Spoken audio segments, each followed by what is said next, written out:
নমস্কার বন্ধুরা, শুভ সকাল। কেমন আছো তোমরা সবাই? আশা করছি তোমরা প্রত্যেকেই খুব ভালো আছো আর সুস্থ আছো। আমি এবং আমার পরিবারও বেশ ভালো আছি। আমি বনশ্রী, আমার এই ছোট্ট পরিবারে তোমাদের সবাইকে সাথে নিয়ে আজকের দিনটি শুরু করছি। আশা করছি অন্যান্য দিনের মতোই আজকের দিনটাও তোমাদের খুব ভালো লাগবে আর তোমরা আমার সাথে থাকবে। আজ বৃহস্পতিবার আর এখন ঘড়িতে সময় হয়েছে ভোর 5টা।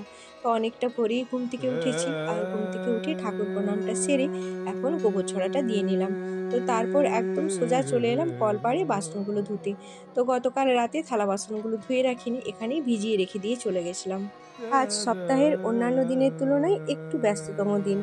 তো আজকে তো বৃহস্পতিবার, আর বৃহস্পতিবার মানেই তো জানো যে কতটা কাজ থাকে সংসারে, অনেক কাজ থাকে। তো সব কাজগুলো তো আর তোমাদের সাথে শেয়ার করা যায় না। আর যেহেতু এখন চাষের কাজ চলছে, এখন তো প্রতিটা দিনই ব্যস্ত থাকি, আর সেই জন্য তোমাদের সাথে সেরকম সাজিয়ে গুছিয়ে কাজগুলো শেয়ারও করতে পারছি না।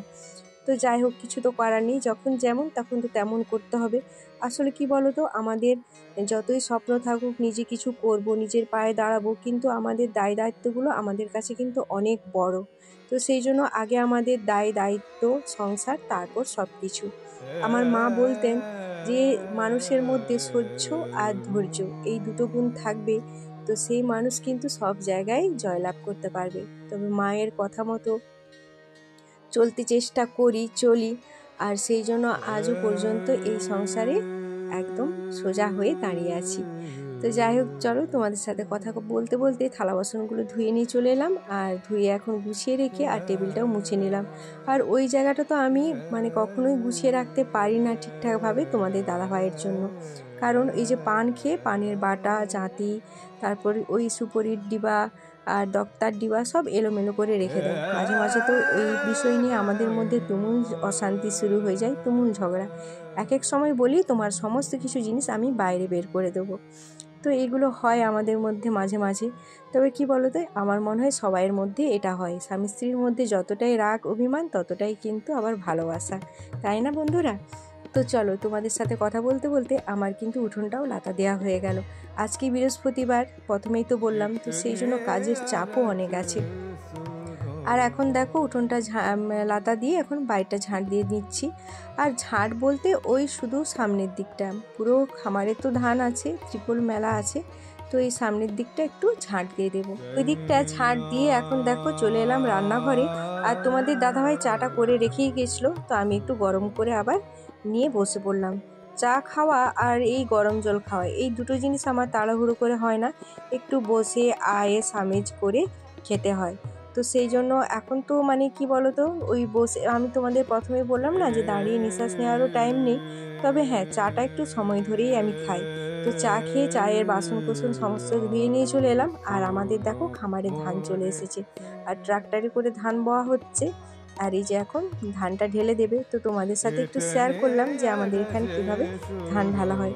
আশা করি সবাইয়ের সব জায়গাতে এইভাবেই হয়, কারণ এখন সব ট্রাক্টরের মধ্যে কিন্তু হাইড্রোলিক ডালা হয়ে গেছে, আর এটা অনেক সুবিধা হয়েছে। নাহলে আগে তো সেই ট্রাক্টর থেকে আবার গামলায় করে নিয়ে ঢালতে হতো, অনেক রকম অসুবিধা হতো। এটা কিন্তু অনেকটাই সুবিধা হয়েছে। এখন স্নান ধান সেরে পুজো করে চলে এলাম সোজা রান্নাঘরে, আর একটুখানি মুড়ি নিয়ে বসে পড়েছি। প্রচুর গরম লাগছে, তো সেই জন্য ওইদিকে আবার ফ্যানটা চালিয়ে দিলাম। আর আমি খেতে বসেছি, টুনটুনিও চলে এসেছে, তো ওকে অল্প করে একটু মুড়ি দিলাম। আর আমি নিয়েছি কলা মুড়ি, তার সাথে একটু আলু আর চানাচুর মাখা। তো মুড়ি খাওয়া দাওয়া করে এখন দেখো ভাতটাও বসিয়ে দিলাম উনুন ধরিয়ে। আর আমার ভাতের হাঁড়িটা দেখতেই পাচ্ছ কতটা বড়। আজকে খাবে 4 জন ভাত, তো তাদের জন্য চাল নিয়েছি। অনেকটা খানি চাল হয়েছে, পুরো আধ গামলা। এখানে চাল আছে 3 কেজি চাল আছে। কারণ যারা কাজ করছে তারা কিন্তু অনেকটা পরিমাণেই ভাত খায়। আসলে কি বলতো, কাজের মানুষ তো অনেকটা পরিশ্রম হয়, তো সেই জন্য খিদেটাও অনেকটা বেশি পায়। তো এখন দেখো হাঁড়ির মধ্যে আমি চালটা তুলে দিলাম। ভাতটা বসিয়ে ওইদিকে সবজি কাটতে না কাটতে আমার এইদিকে কিন্তু ভাতটা হয়ে গেছে। আসলে এগুলো নতুন চাল তো, নতুন চাল হতেও কিন্তু অনেকটা কম সময় লাগে, খুব তাড়াতাড়ি হয়ে যায় ভাতটা। আর যেহেতু অনেকটা চালের ভাত হচ্ছে, তো সেই জন্য একটু শক্ত থেকে নামাতে হবে, নাহলে কিন্তু সমস্ত ভাত একদম ঘাটা হয়ে যাবে, আর ঘাটা ভাত খেতে কেউই পছন্দ করে না।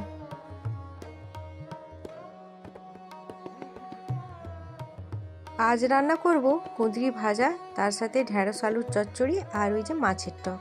এখন তো টক ছাড়া অন্য কিছু হচ্ছেই না আমাদের বাড়িতে, কারণ টক ছাড়া কেউ কিছু খাবেই না বলে দিয়েছে।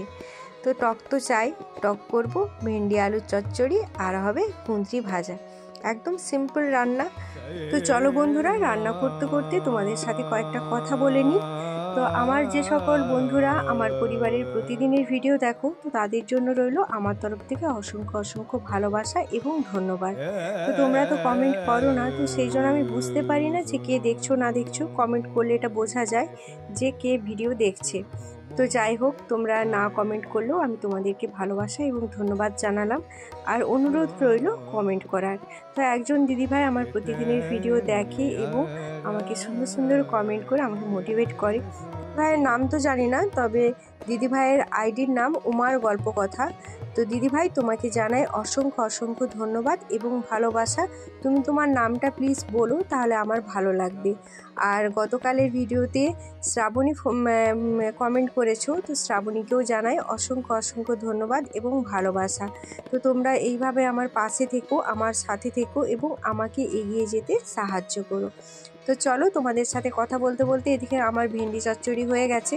আর ভেন্ডি চচ্চড়ি করার জন্য আমি আগে থেকে আলুগুলোকে না সেদ্ধ করে নিয়েছিলাম। আসলে এখন দিনের আলুগুলো, এই ছোট ছোট আলুগুলো না সেদ্ধ হতে অনেকটাই দেরি হয়, তো সেই জন্য প্রেসারে দিয়ে সেদ্ধ করে নিয়েছিলাম। আর ভেন্ডিগুলোকে ভেজে এখন আলুগুলোকে দিয়ে একটু নাড়াচাড়া করে পেঁয়াজ কুচি দিয়ে তারপর একটু সর্ষে বাটা দিয়েছিলাম। সর্ষে বাটা দিয়ে করেছি আজকে ভেন্ডি চচ্চড়িটা। চচ্চড়ির মধ্যে এই যে পোড়া পোড়া অংশগুলো থাকে, এই অংশগুলো খেতে কিন্তু আমার ভীষণ ভালো লাগে।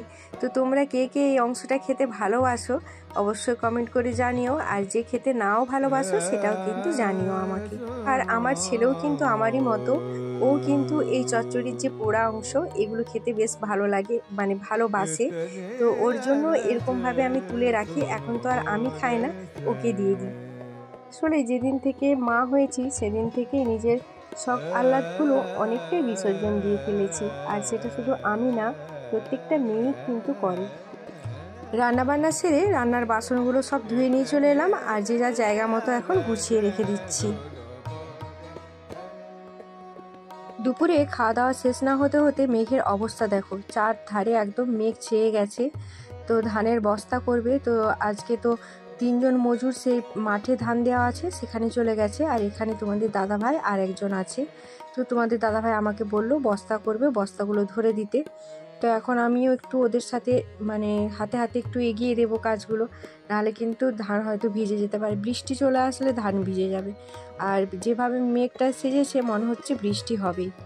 বাড়ির ভালো বউ হতে গেলে কিন্তু সংসারের সমস্ত কাজ যেমন করতে হবে, তেমন বাইরের কাজগুলোকেও দেখতে হবে, তবেই তুমি বাড়ির লক্ষ্মীমন্ত বউ হয়ে থাকতে পারবে, আর না হলে কিন্তু না। তবে এটা যে আমি আমার জন্য বলছি সেরকমটা না বন্ধুরা, কারণ কি বলো তো, সংসারটা তো আমার, এখানে যদি ক্ষতি হয় সেটা কিন্তু আমারই ক্ষতি হয়ে যাবে। তো সেই জন্য যাতে ক্ষতি না হয়, কষ্ট হলেও আমাকে করতে হবে। এসব কাজ করার কিন্তু অভ্যেস আমার একেবারেই ছিল না। বিয়ের আগে একটা অন্যরকম জীবন ছিল, আর বিয়ের পরের জীবনটা সম্পূর্ণ আলাদা। সেটা শুধু আমার ক্ষেত্রে না, প্রতিটা মেয়ের ক্ষেত্রেই কিন্তু কম বেশি হয়ে থাকে। বিয়ের আগের জীবনটা থাকে অন্যরকম, আর বিয়ের পরের জীবনটা হয়ে যায় অন্যরকম। তবে যে হ্যাঁ, বিয়ের আগের জীবনটাও অনেকটা সুখে কাটিয়েছি সেরকমটা না, তবে হ্যাঁ, আমার বাবার বাড়িতে এই চাষবাস ছিল না, তো সেই জন্য এই সমস্ত কাজকর্ম কোনো দিনই করতে হয়নি। আর এখন যেহেতু শ্বশুর বাড়িতে এসেছি চাষিবাসি পরিবারে, তো সেখানে আমাকে করতে হয়, মাঝে মধ্যে করতে হয়, যখন সময় বিশেষে করতে হয়। এমনিতে লোক থাকে, কাজের লোক, কিন্তু যখন এই যে যেমন এখন মেঘটা উঠেছে, এখন যদি না আমি না করে যদি আমি বাড়িতে শুয়ে থাকি, বসে থাকি, সেটা কি ভালো লাগবে? সেটা দেখতেও ভালো লাগবে না, আর সেটা করা উচিতও না। সব ধান তো তুলতে পারলাম না, ঝড় বৃষ্টি দুটোই একসাথে চলে আসলো, তো তাই কিছু ধান তুলে রেখেছি, আর কিছু ধান এই যে দেখো ত্রিপল চাপা দিয়ে এখন রেখে দিচ্ছি।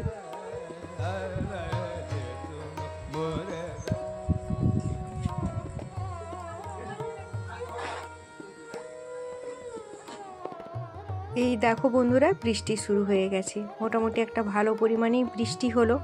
জানি না ত্রিপলের ধানগুলো ভালো আছে কি না, কারণ ওই মানে ত্রিপলগুলো অতটা ভালো না, একটু মানে ছাঁদা ফুটো আছে। তো যাই হোক, ওইভাবেই ঢেকে রেখে দেওয়া হয়েছে। তো এই দেখো বন্ধুরা, ধান সব পুড়িয়ে এখন স্নান করে এলাম। তো চুল টুল পুরো ভিজে গেছে একদম। আর ধান তো মানে অর্ধেক ভিজে গেছে আর অর্ধেক তোলা গেছে। আর যেগুলো ত্রিপল চাপা দিয়ে রাখা হয়েছে কিন্তু ওইগুলো ভিজে যাবে, কারণ ত্রিপলগুলো অতটা ভালো না, জল ঢুকে যাবে। তো যাই হোক, মোটামুটি একটু করে ঢাকা দিয়ে রেখে দিয়েছি। এবার যা হয় হবে, এখন আর কি করা যাবে। তো প্রকৃতির কাছে তো মানে প্রকৃতির লোক বলে না যে প্রকৃতির মার ভগবানের মার বড় মার, সেরকমই ব্যাপারটা। তো প্রকৃতির কাছে তো কিছু করার নেই। এখনো পর্যন্ত টিপটিপ করে বৃষ্টি পড়ছে, একদিকে রোদ বেরিয়ে গেছে আবার একদিকে বৃষ্টি পড়ছে। আর তোমাদের দাদাভাই এই মাত্র মাঠ থেকে আসলো। মাঠে যে ধান কাটা হয়েছিল সেগুলোও সমস্ত ভিজে গেছে, সব ধান ভিজে গেছে। কালকে রোদ হলে আবার রোদে দিতে হবে আর কি। আর কিছুগুলো বস্তা করা হয়েছিল, তো সেগুলো মানে দুয়ারে রাখা আছে তুলে। কারেন্ট তো নেই, আবার কারেন্ট কখন আসবে তার ঠিক নেই, কারণ আমাদের এখানে একটু বৃষ্টি ঝড় বাতাস হলেই কিন্তু কারেন্ট থাকে না। তো জানি না কখন কি কারেন্ট আসবে। যদি কারেন্ট আসে তাহলে রাত্রেবেলা তোমাদের সাথে ব্লগ শেয়ার করছি, আর নাহলে কিন্তু আজকের ব্লগটা এখানেই শেষ করবো ভাবছি। তো দেখা যাক কি হয়। বৃষ্টির কয়েক ফোঁটা জল মাটিতে পড়তে না পড়তেই বাড়িতে সবাই বসে গেল খাওয়া দাওয়া নিয়ে। রাতের খাওয়া কি হবে? তো সবাইয়ের মতামত হলো আজকে রাতে হবে চপ মুড়ি। বৃষ্টি হচ্ছে, বেশ ঠান্ডা ঠান্ডা ওয়েদার, তো সেই জন্য চপ মুড়ি হবে। তো যেই আমার কানে খবরটা এলো, আমি চটপট করে আলু কেটে সেদ্ধ করতে বসিয়ে দিলাম। তো প্রেসার কুকারে আলু আমার সেদ্ধ হয়ে গেছে। আর এই যে চপের মশলার জন্য এখন মশলাটা ভেজে নিচ্ছি। পেঁয়াজ কুচি আর আদাকে গ্রেট করে রেখেছি, আর রসুনকে গ্রেট করে রেখেছি, আর একটু শুকনো লঙ্কা ভেজে নিয়েছি। চপের মশলার জন্য লঙ্কা গুঁড়ির থেকে আমার শুকনো লঙ্কাকে ভেজে মাখালেই বেশি ভালো লাগে। তো সেই জন্য একটু শুকনো লঙ্কা ভেজে নিয়েছি, ভেজে এখন মাখিয়ে দিয়েছি আলুর সাথে। আর এই যে ভেজে রাখা মশলাটাও এখন দিয়ে দিলাম। তার সাথে দিয়েছি একটু জিরে গুঁড়ো আর মিট মশলার গুঁড়ো। তো সমস্ত মশলা দিয়ে এখন আলুটাকে আমি ভালো করে হাতে করে মাখিয়ে নিয়েছি। তো আলুর পুর ওইদিকে আমার রেডি হয়ে গেছে। আর এখন চপ ভাজার জন্য ব্যাটারটা তৈরি করে নেব।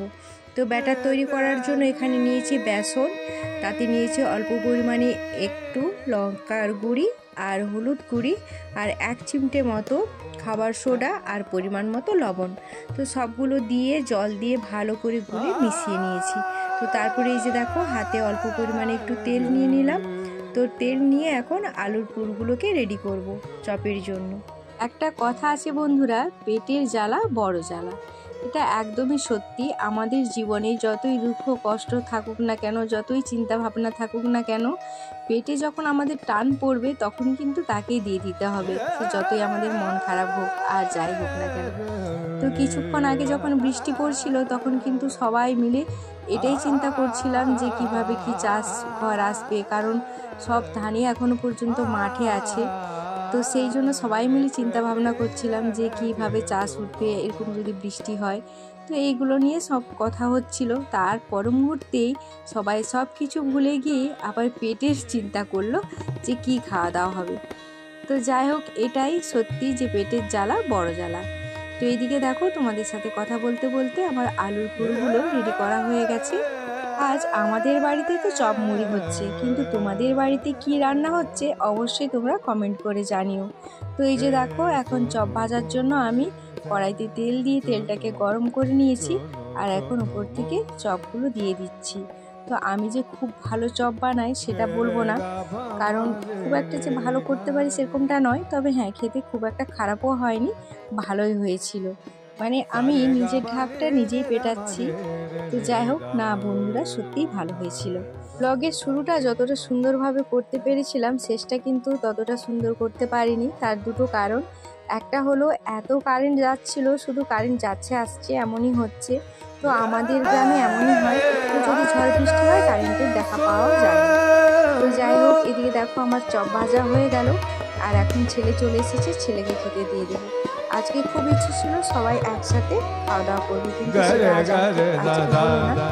তো যাই হোক বন্ধুরা, আজকের ব্লগটা তোমাদের কেমন লাগলো অবশ্যই কমেন্ট করে জানিও। তো চলো আজকের মতো টাটা বাই বাই, সবাই ভালো থেকো।